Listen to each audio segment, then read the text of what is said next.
11월 17일 월요일. 집 안에 다이아몬드. 페르시아에 전해 내려오는 이야기입니다.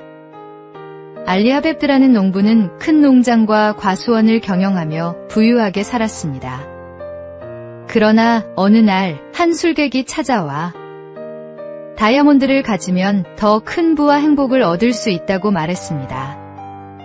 그 말을 들은 농부는 마음이 흔들렸습니다. 결국 그는 가진 모든 것을 정리하고 다이아몬드를 찾아 나섰습니다. 하지만 오랜 세월을 떠돌며 수고했음에도 원하는 것을 얻지 못했고 지치고 낙심한 끝에 불행하게 생을 마치고 말았습니다.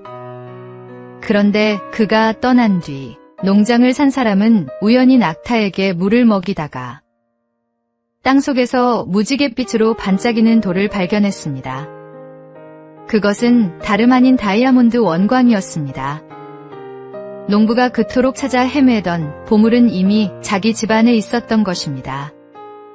사람은 종종 멀리 있는 행복을 쫓아 떠나지만 정작 그 행복은 가까운 곳, 하나님께서 이미 주신 은혜 속에 있습니다. 우리 가정, 건강, 믿음, 그리고 일상 속에 숨어있는 감사의 제목이야말로 진짜 보물입니다. 먼 곳을 바라보며 아쉬워하기보다 오늘 내 앞에 주신 은혜에 만족할 때 삶은 가장 풍요로워집니다. 오늘의 말씀. 어떠한 형편에든지 나는 자족하기를 배웠노니. 오늘의 만나. 지금 누리고 있는 은혜를 소중히 여기십시오.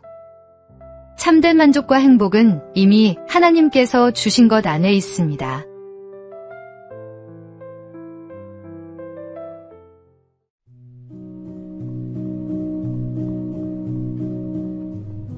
(11월 18일) 화요일. 늦지 않은 사과. 1988년 서울올림픽 복싱 라이트 미들급 결승전. 한국의 박시현 선수와 미국의 로이 존스 주니어가 맞붙었습니다. 펀치수 86대 32.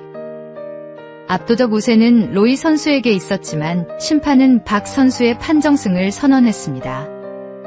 충격과 논란은 거셌고 이 경기는 올림픽 역사상 최악의 오심으로 기록되었습니다. 나중에 밝혀진 진실은 심판들이 동독의 압력과 뇌물에 휘둘렸다는 사실이었습니다. 억울한 승리의 주인공이 된 박 선수는 국내외의 비난 속에서 은퇴했고 대인 기피증으로 오랜 시간을 고통 속에 보냈습니다. 그러나 35년이 흐른 뒤 그는 마침내 용기를 냈습니다. 직접 로이 선수를 찾아가 금메달을 건네며 이 메달은 당신의 것입니다라고 고백한 것입니다. 두 선수는 뜨겁게 포옹했고 박 선수는 비로소 마음의 짐을 내려놓을 수 있었습니다. 진실을 바로 세우는 용기는 결코 늦지 않습니다. 용서와 화해는 하나님께서 주시는 가장 큰 선물입니다.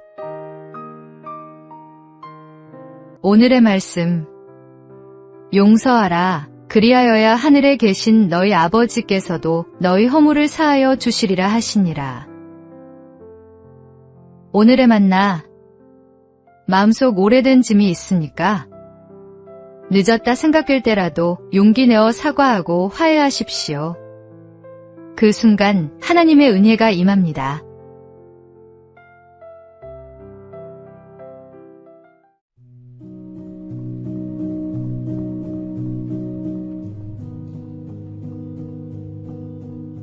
(11월 19일) 수요일. 너마저. 일본 마쓰시타 전기 창립자 마쓰시타 고노스케가 전구 소켓 특허를 냈을 때 주문이 밀려 종업원들은 밤새워 일해야 했습니다. 그는 납품 물량을 끝내야 하니 조금만 더 힘내달라고 부탁했습니다. 그러나 그가 자리를 비우자 기계 소리는 하나둘 멎었고 종업원들은 밖으로 나갔습니다. 마지막까지 남아있던 한 직원마저 나가려 할 때 마스시타가 숨을 헐떡이며 돌아왔습니다. 그는 간절히 말했습니다. 내가 그렇게 부탁했는데 게다가 너마저 나가겠다는 거야? 그 순간 직원은 너마저라는 말에 눈물이 핑 돌았습니다. 사장이 자신을 그렇게 믿어주고 있다는 사실이 가슴 깊이 와닿았기 때문입니다. 이 감동은 그를 변화시켰고 그는 훗날 산요 전기의 부사장 구도 세이이치가 되었습니다. 사람의 믿음도 이렇게 큰 힘을 주는데 하물며 우리를 끝까지 믿어주시는 주님의 사랑은 얼마나 놀라운지요. 당신을 믿어주시는 주님의 사랑에 감사하며 충성을 다하십시오. 오늘의 말씀. 나를 능하게 하신 그리스도 예수 우리 주께 내가 감사함은 나를 충성되이 여겨 내게 직분을 맡기심이니. 오늘의 만나. 주님이 당신을 믿고 맡기신 자리를 소중히 여기십시오.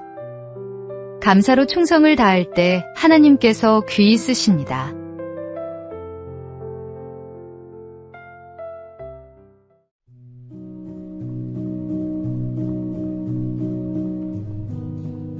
(11월 20일) 목요일.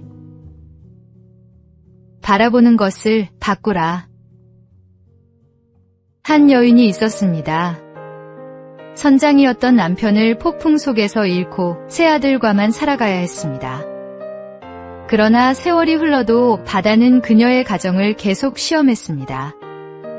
큰아들은 아버지를 따라 선원이 되었지만 끝내 바다에서 목숨을 잃었고 둘째 아들도 같은 길을 걸으며 세상을 떠났습니다. 이제 막내마저 선원이 되겠다고 하니 어머니의 근심은 깊어졌습니다. 이 사정을 알게 된 목사님이 집을 방문해 말했습니다. 아드님 방에 걸린 그림을 바꾸십시오. 그곳에는 늠름한 선장의 모습과 푸른 바다가 담긴 액자가 걸려 있었습니다. 목사님은 그것 대신 평화로운 농촌 풍경이 담긴 그림을 걸어주었습니다. 세월이 흐른 뒤 가족은 실제로 농촌으로 이주하게 되었고 새로운 삶을 열 수 있었습니다. 바라보는 것이 바뀌어야 새로운 것에 도전할 수 있습니다. 인생의 방향이 달라질 수 있습니다. 하나님을 바라보십시오. 하나님은 그분을 바라보는 자를 닮은 자로 변화시켜 주십니다. 오늘의 말씀. 내가 산을 향하여 눈을 들리라. 나의 도움이 어디서 올까? 나의 도움은 천지를 지으신 여호와에게서로다.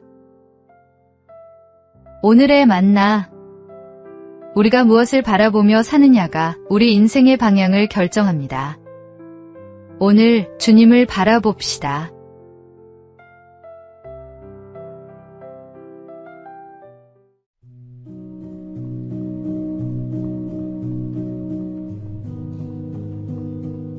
(11월 21일) 금요일. 루즈벨트의 안경. 미국의 루즈벨트 대통령은 심한 근시로 늘 2개의 안경을 들고 다녔습니다. 그는 이 무거운 안경을 불편하게 여기곤 했습니다. 그런데 밀워키에서 연설하던 중 한 청년이 그를 향해 방아쇠를 당겼습니다. 총알은 가슴을 정확히 겨냥했지만 놀랍게도 루즈벨트는 약간의 상처만 입고 살아났습니다.